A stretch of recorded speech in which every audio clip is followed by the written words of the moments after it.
Atenção! Começa agora uma teleaula de Geografia do Ensino Fundamental. Você vai assistir a teleaula de número 30. Bons estudos!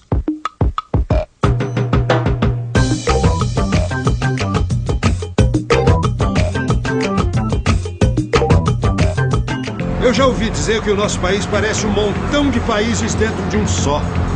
E eu, que já rodei por tudo quanto é canto desse Brasilzão, tenho que concordar. E isso é a mais pura verdade. E não é só porque o Brasil tem diversos tipos de paisagens naturais e culturais, não. É também porque o Brasil tem, ao mesmo tempo, características de países muito ricos e de países muito pobres. Já se diz que o Brasil é uma espécie de Berlíndia, uma mistura da Bélgica com a Índia.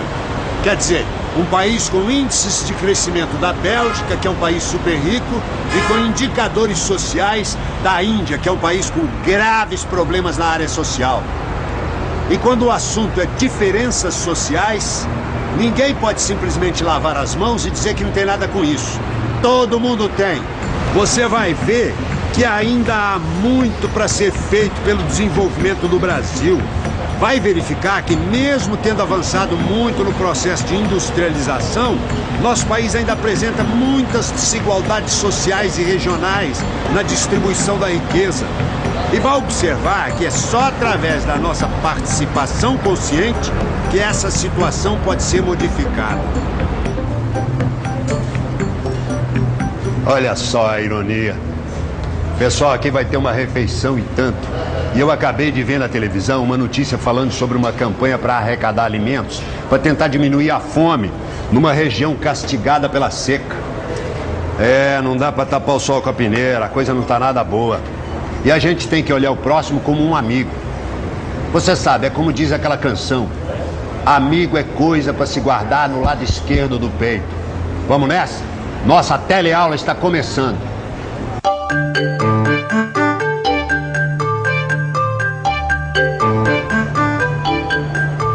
E aí, Maurão? Do jeito que você come, não vai sobrar comida nenhuma pra doar pra campanha, hein? Também não exagera, né, Chico? Falando nisso, você viu a notícia também, não viu? O que você acha sobre essas campanhas contra a fome, hein? Porque pra mim eu não sei não, viu? Será que essas campanhas resolvem alguma coisa? Olha, te digo mais, viu? Eu não sei se tem tanta gente assim no Brasil passando fome como eles dizem. Ô, Maurão, é lógico que tem muita gente precisando de ajuda e até passando fome. E eu acho que essas campanhas contra a fome ajudam sim, mas não basta. A gente precisa se unir e trabalhar junto. Como assim? Ora, você também roda por esse Brasilzão e sabe como existe muita riqueza e muita pobreza por aí. Antigamente até diziam que isso era destino, que não dava para mudar, o que é uma bobagem. Hoje a gente sabe que pode mudar isso sim, mas para isso a gente precisa se unir e trabalhar junto. Querida mãe, cansei de ficar com os braços cruzados diante de tanta pobreza. Eu entrei de cabeça nessa campanha contra a fome e só agora começo a perceber o verdadeiro significado da palavra solidariedade. Hoje eu tenho uma certeza. Só com a participação de todas as pessoas, nós vamos conseguir resolver os problemas brasileiros. Participação. Essa é a palavra-chave. Você sabe que lá onde eu moro, até há muito pouco tempo, não tinha creche. Aí, a população se organizou, contatou algumas empresas da vizinhança, administração regional e conclusão. Hoje, a creche está lá. Agora, os pais podem trabalhar tranquilos. É isso que dá o espírito de participação. É esse o caminho que o Brasil deve seguir. Hoje, está mais que na cara que o verdadeiro desenvolvimento social de uma comunidade nacional exige a participação ativa de todos os seus cidadãos. Só assim, os resultados do crescimento econômico vão ser aplicados onde são de fato necessários. Desenvolvimento e crescimento são duas coisas muito diferentes. Olha, um país pode crescer muito economicamente, mas não crescer nem um tiquinho assim socialmente. É por isso que é importante o espírito de participação.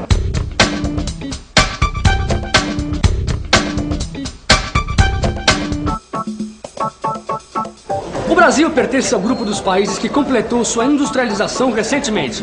E recentemente, nesse caso, significa depois da Segunda Guerra Mundial. Por esse motivo, ele é chamado de país de industrialização recente, como por exemplo o México e a Coreia. E não foi um caminho fácil. No começo, esses países dependiam da exportação de produtos agropecuários para poder comprar máquinas para instalar suas indústrias. Depois, aos poucos, eles foram substituindo os produtos importados por produtos similares, fabricados no país. Esse processo ficou conhecido como substituição das importações. Nessa passagem da economia agrário-exportadora para uma urbano-industrial, foi muito importante a participação do Estado Nacional. Quer dizer, o governo ajudava a conseguir recursos financeiros e orientava os investimentos para o setor industrial. O Brasil se industrializou, mas a gente sabe que tudo tem um preço. E a industrialização teve custos elevados. Utilização impensada dos recursos naturais, como se eles nunca fossem se acabar. Devastação de florestas, esgotamento dos solos e das jazidas minerais, poluição do ar, dos mares e dos rios. Este foi um dos preços pagos em troca da industrialização. É o chamado custo ambiental. Mas felizmente já se percebeu que as coisas assim não dão certo. Destruir a natureza é uma espécie de suicídio. A indústria precisa conciliar o crescimento com o equilíbrio ecológico. Isso não é um problema que acontece só com a natureza. O alto preço que o Brasil pagou pelo crescimento atingiu diretamente o ser humano. É o chamado custo social. Uma consequência direta da falta de preocupação que existia em relação aos efeitos da industrialização sobre as condições de vida das pessoas e também em relação à distribuição social dos frutos da atividade industrial.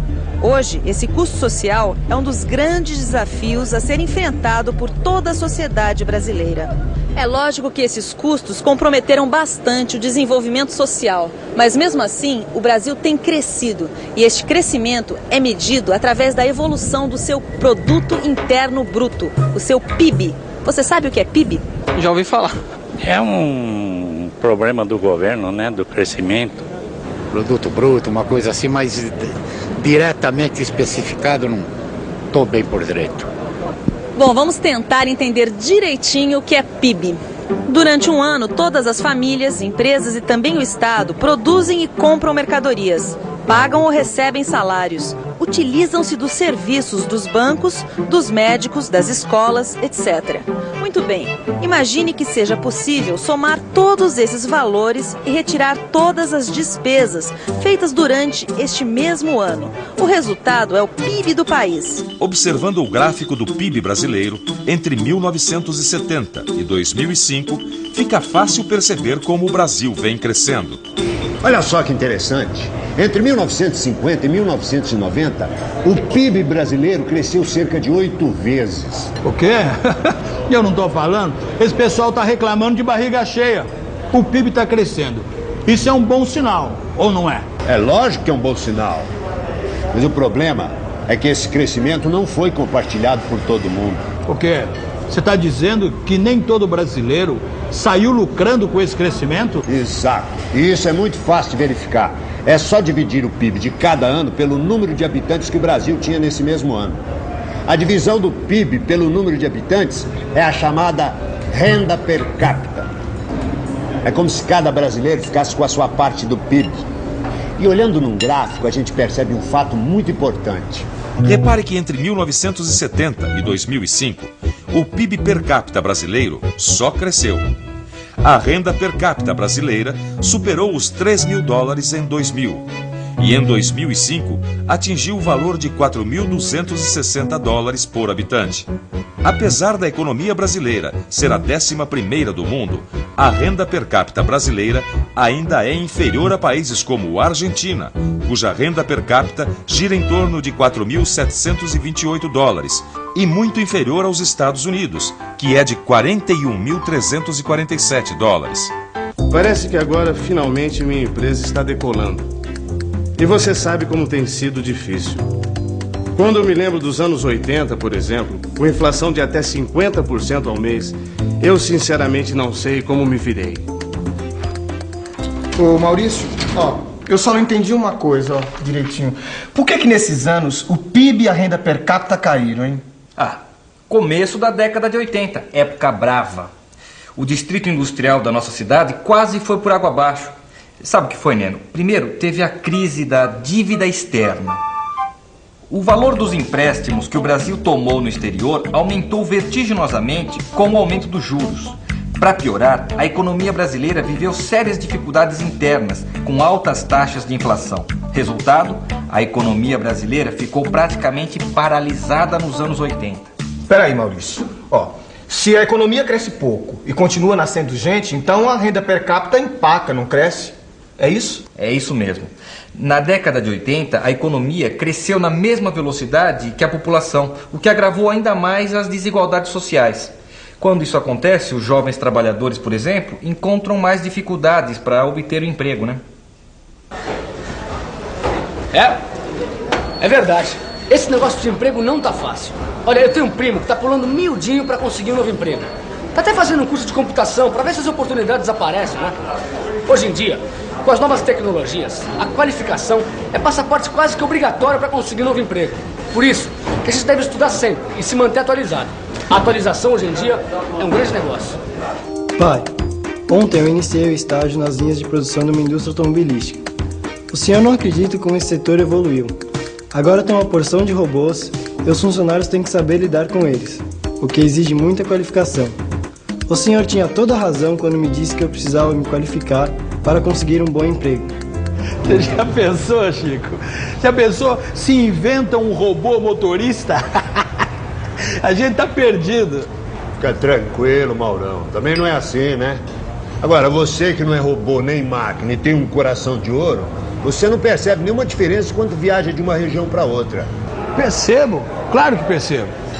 Tem lugar que a gente vê muito mais pobreza, muito mais dificuldade. Agora, tem lugar que até parece paraíso comparado aos mais pobres. Bom, vamos indo? Vamos nessa. O Mauro tem razão. Viajando pelo Brasil, a gente percebe que as desigualdades na distribuição de renda também se manifestam entre as regiões. Segundo dados do IBGE, na região Nordeste, de cada 10 trabalhadores, 4 ganham até no máximo um salário mínimo. Na região Norte, a situação é parecida. No Sudeste, de cada 10 brasileiros, 2 ganham um salário mínimo. Pra gente, quanto mais integração, melhor, né? Tem mais frete pra gente fazer. Pra gente, pra todo brasileiro. A circulação de mercadorias, pessoas e informações acaba aumentando o tamanho do mercado nacional. Isso significa mais oportunidades de trabalho. A conversa tá muito boa, mas é como eu sempre digo, hein? Barriga cheia, pé na areia. Eu vou colocar meu caminhão na estrada, que é pra colocar esse negócio de integração na prática. Ascão! Eu também vou botar o pé na estrada, porque ainda tenho muito chão pela frente. E você fica com a revisão. E atenção, se liga aí, que é hora da revisão. Na teleaula de hoje, você viu que nem sempre crescimento econômico significa desenvolvimento social. Para que exista um verdadeiro desenvolvimento, é necessária uma melhor distribuição do produto nacional, o PIB, e uma maior participação na decisão de onde aplicar os resultados do crescimento econômico. Aprendeu que o Brasil é um país de industrialização recente e que passou por uma fase de substituição das importações para uma fase de produção com grande participação do Estado Nacional. Por último, viu que ainda existem muitas desigualdades sociais e regionais, que só podem ser vencidas com uma maior integração entre as diversas partes que formam a economia e a sociedade no Brasil. A gente já não pode mais cruzar os braços diante das profundas desigualdades que existem no nosso país. Assim, a gente não vai a lugar nenhum. E um jeito de começar a fazer alguma coisa é tentar compreender as semelhanças e diferenças entre as regiões brasileiras e identificar os valores que contribuem para aumentar a integração econômica. Você viu? Com a integração a gente pode diminuir a pobreza. Então é o estudo, né? Quando a gente entende, o problema fica mais perto da solução. Tchau!